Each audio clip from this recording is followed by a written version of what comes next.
If you're a fan of Divinity Original Sin 2, then you'll likely be happy to hear that one of the best RPGs of the last decade, if not all time, is coming to tabletop next fall.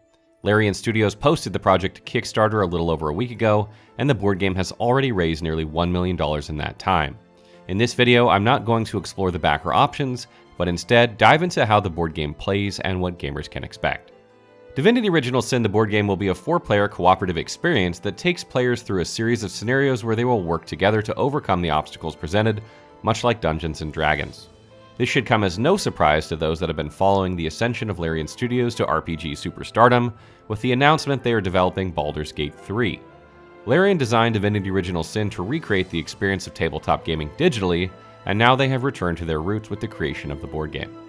Divinity Original Sin, the board game, features 3 different phases: the story phase, exploration phase, and the combat phase. Each of these phases flows together to recreate the Divinity Original Sin experience, only in tabletop. First, let's take a look at the story phase. During the story phase, players will read from a booklet that tells you what scenario you are facing, and then players will choose what they'd like to do based on that scenario. Think of it a little bit like a choose-your-own-adventure, where the board is then set up based on what you decide, which is explained in the booklet. Players will keep track of their adventure as they progress the game, and certain scenarios will become available to them based on their decisions, while others will be permanently locked for that playthrough. It is expected to take you 8 to 10 sessions of playing to complete Divinity Original Sin, the board game, and you are likely to only see 25 to 33% of the game's content during that one playthrough. This will allow players to play the game several times and experience the game in different ways. Additionally, players can enter a code at the end of their first playthrough on a to-be-determined website that will then track the decisions of all players cumulatively and will alter the future of the game. For example, if most of the players decided to destroy a tower, then in the next season or expansion of the game, if you revisit the tower, it will be in ruins. Once players have made a decision about their scenario and the board has been set up, players will then explore the areas on the board by looking at the artwork of each. Clues about what is in each area can be found there, and once a player decides to explore that area, they can read about it on the backside of the area's card. The card will not only provide story information about it, but also the next steps that player will take on their adventure. Only players present on a space may read the card and make decisions about what is to happen based on what is listed on the card, thus creating scenarios where players may want to explore the same space together instead of fanning out to cover more ground. Whether they find loot, interact with an NPC, or prompt combat will all be listed there, and some things can only be done if you have the proper tags, just like the video game. For example, it may require that you have the Outlaw tag, or you can't rob the person you find there. If you uncover a combat scenario, then a combat phase will begin. Throughout the exploration and story phases of the game, players will uncover combat scenarios that they must face. When this happens, the board uses its inherent hexagon shape, and players and enemies can move around it to attack one another once the phase has been set up. Enemies are placed according to the instructions, and players and enemies will be assigned an initiative for their turn orders, and then this turn order is maintained unless new enemies or summons are added, just like the video game. Enemies and players will use their skills of their class or weapons to attack one another, using action points which then replenish to a certain degree each round. This allows players and enemies to store up AP, just like the video game, for more powerful spells and abilities. And just like Divinity Original Sin 2, some spells and abilities have cooldowns to prevent them from being spammed over and over again. For instance, if you cast Rain and make everyone in a certain tile wet, then you will not be able to cast it again for a few turns until it comes off of cooldown.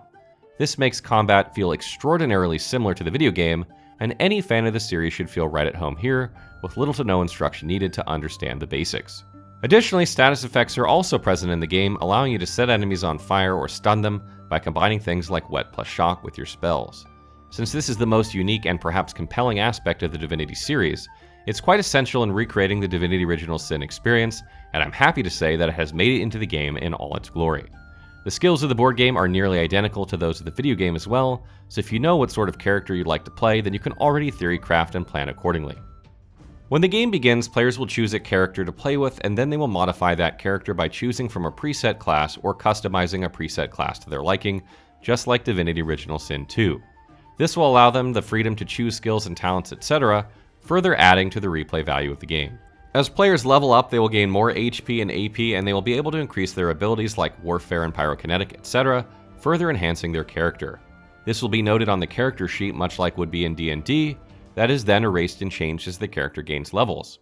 This character sheet can be stored away at session's end and acts as a save file so that you remember where you were in the game, and allows you to have multiple campaigns going on at once with many different characters.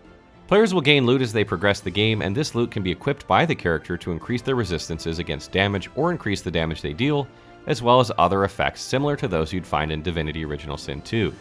Loot has different qualities just like the video game, so higher quality items will provide better bonuses, and characters can swap out old gear for new as they find it. Final thoughts. Divinity Original Sin 2 fans will feel quite at home playing Divinity Original Sin the board game. The way the game's mechanics are handled, particularly combat and character progression, are as close as you can get to the video game, which will reduce the time needed to learn how to play the game, and this can always be an issue when playing a complicated board game for the first time.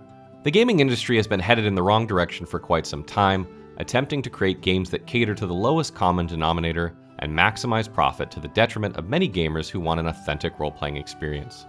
Larian is one studio who is fighting back against the tide of endless marketing and microtransactions, and Divinity Original Sin and Divinity Original Sin 2 are beloved by RPG fans for good reason.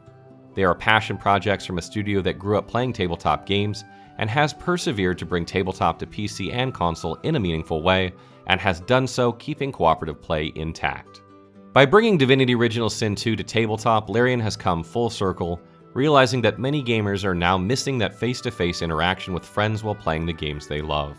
Who wouldn't want to play Divinity Original Sin with 3 friends while they drank a few beers and ordered some pizza?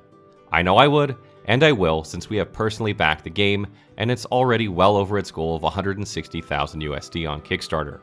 The game will be on Kickstarter for another 3 weeks roughly, so consider popping by and checking it out, and definitely back it if you're a fan of the franchise and love board games.